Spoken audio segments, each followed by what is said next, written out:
आप सभी का स्वागत है आपके अपने ऑनलाइन प्लेटफॉर्म पर, जहां हम बात कर रहे थे संप्रेषण क्या है और संप्रेषण के प्रकार। उसके बाद में आज बात करेंगे संप्रेषण के उद्देश्य और संप्रेषण की विशेषताओं पर। उद्देश्य किसी भी कार्य का कोई न कोई उद्देश्य होता है, सकारात्मक भी हो सकता है, नकारात्मक भी होता है। तो इसी प्रकार अगर हम आपसे बातचीत कर रहे हैं वो संप्रेषण है, अगर आप उस भावना को समझ रहे हैं तो वो संप्रेषण है। तो आपसी बातचीत या आपसी विचारों का आदान प्रदान संप्रेषण का उद्देश्य होता है। क्यों होता है?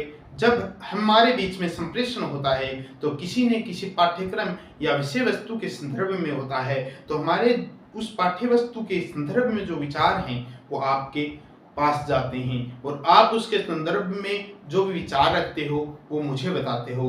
तो हमारे बीच में क्या हुआ? विचारों का आदान प्रदान। क्या हुआ? विचारों का आदान प्रदान। अब देखिए, विचारों के आदान प्रदान से क्या होगा कि उनके विचार हम ग्रहण करेंगे तो हमारे व्यवहार में परिवर्तन होगा। हमारे व्यवहार में परिवर्तन होगा क्योंकि जैसा उसका व्यवहार था, उसकी चिंतन शक्ति थी या तर्क शक्ति थी उस पाठ्यक्रम के बारे में, वो ही तर्क शक्ति अब हमारे में आएगी और हम उस पर विचार करेंगे तो थोड़ा बहुत उसका प्रभाव हम पर दिखाई देगा, जिससे हमारे व्यवहार में परिवर्तन होगा। तो उद्देश्य में, संप्रेषण के उद्देश्य में विचारों का आदान प्रदान होता है। दूसरा क्या हो जाएगा? विचारों का आदान प्रदान होगा तो हमारे व्यवहार में परिवर्तन होगा। क्या होगा? व्यवहार में परिवर्तन होगा। व्यवहार में परिवर्तन होगा। परिवर्तन होगा। क्या होगा?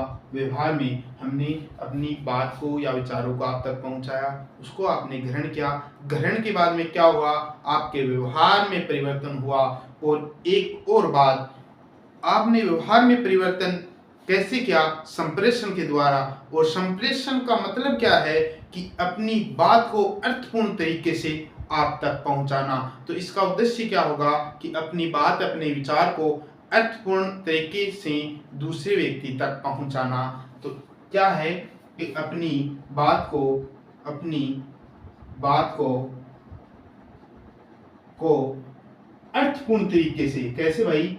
अर्थपूर्ण तरीके से, कि उसका कोई अर्थ निकलना चाहिए, अगला समझना चाहिए, अर्थपूर्ण तरीके से पहुंचाना।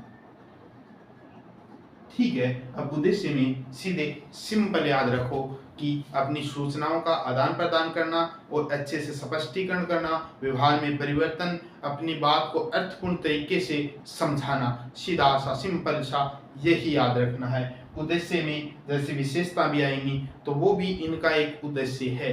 ठीक है। तो अब उद्देश्य कंप्लीट होता है। अब हम बात करेंगे विशेषताओं पर।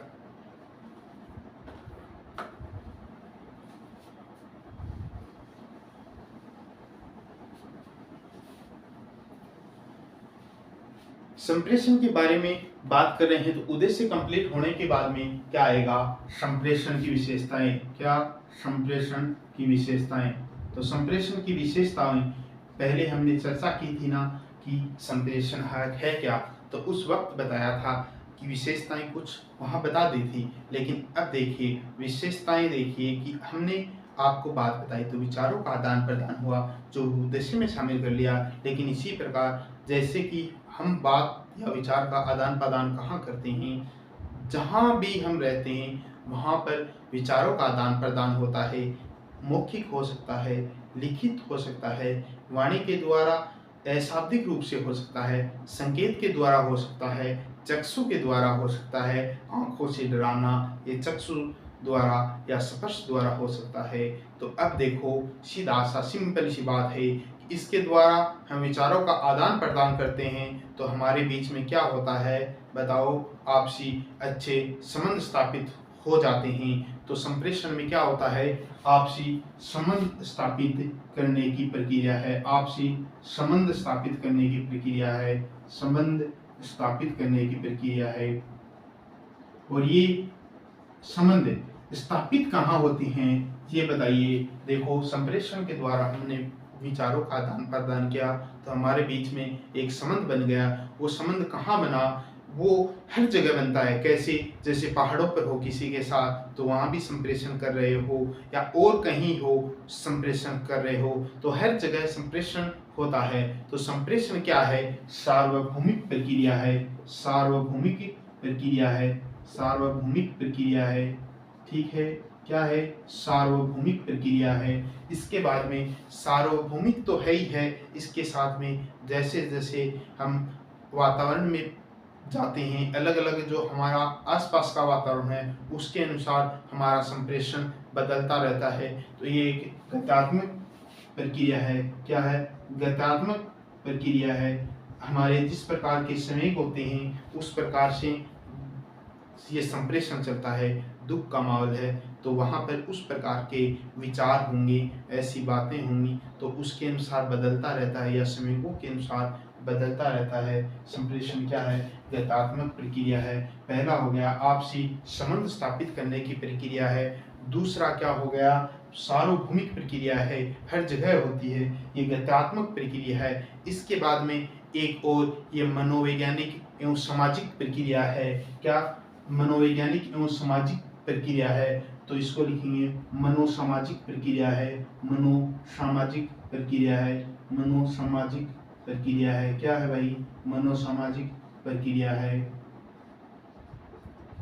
क्योंकि ये देखो मनोवैज्ञानिक तरीकों को ध्यान में रखते हुए समाज के साथ संबंध स्थापित किए जाते हैं, बातचीत की जाती है। जो भी जैसे कोई विवाद हो जाता है तो वो समाज में ही तो सोल्व किया जाता है, उसमें आपसी बातचीत ही तो होती है। तो वो आपसी मनोवैज्ञानिक सामाजिक संप्रेषण होता है। जी आवाज क्यों गूंज रही?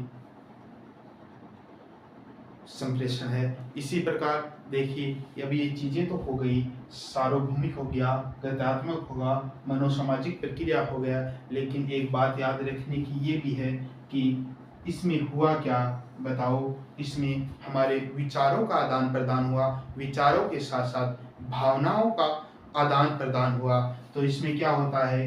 भावनाओं का आदान प्रदान होता है, भावनाओं का आदान प्रदान होता है, भावनाओं का आदान प्रदान होता है।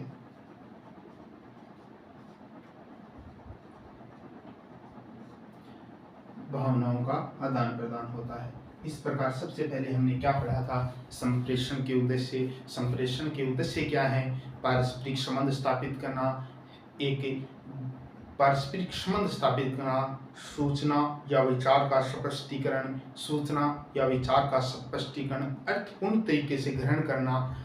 इसके बाद में विशेषताओं में भी इनको भी शामिल करेंगे, क्योंकि ये संप्रेषण की विशेषताएं हैं। लेकिन अब नई विशेषता याद रखिए, क्योंकि हमारा संप्रेषण का मेन मुद्दा कोई न कोई उद्देश्य होता है, कोई न कोई लक्ष्य होता है। जैसे मैं आपको पढ़ा रहा हूँ तो मेरा भी तो एक उद्देश्य है कि आप BSTC में टॉप अंक प्राप्त करें, आप BST कक्षा का शैक्षिक परिदृश्य का पाठ्यक्रम कंप्लीट करें। ये मेरा उद्देश्य है, मैं आपके साथ संप्रेषण कर रहा हूँ। ठीक है। इसके बाद में जहाँ भी जाओगे व्यवहार या वातावरण या संवेग या वहाँ की स्थिति के अनुसार आप में परिवर्तन, आपके संप्रेषण में परिवर्तन होता रहता है। तो गत्यात्मक प्रक्रिया है। इसके साथ साथ संप्रेषण में क्या होता है? विचारों के आदान प्रदान के साथ भावनाओं का भी आदान प्रदान होता है। ये सभी संप्रेषण की प्रक्रियाएं कहीं भी जाओ संपन्न होती हैं। जैसे आप जंगल में हो, मान लो अकेले हो जंगल में और जंगली जानवर हैं, खूंखारू जानवर नहीं हैं और जंगली जानवर है, तो आपने क्या किया? उसकी तरफ छड़ी घुमाई या छड़ी फेंकी या कोई पत्थर उठाकर उसकी तरफ मार दिया, या तो वो भाग जाएगा। तो क्या चाहता था? आपने अपनी भावनाएं पहुंचा देगी, आपको यहाँ से चले जाना है, या उसके साथ की जो भी क्रिया की उससे वो समझा कि आप उसे वहाँ से हटाना चाहते हो, है ना।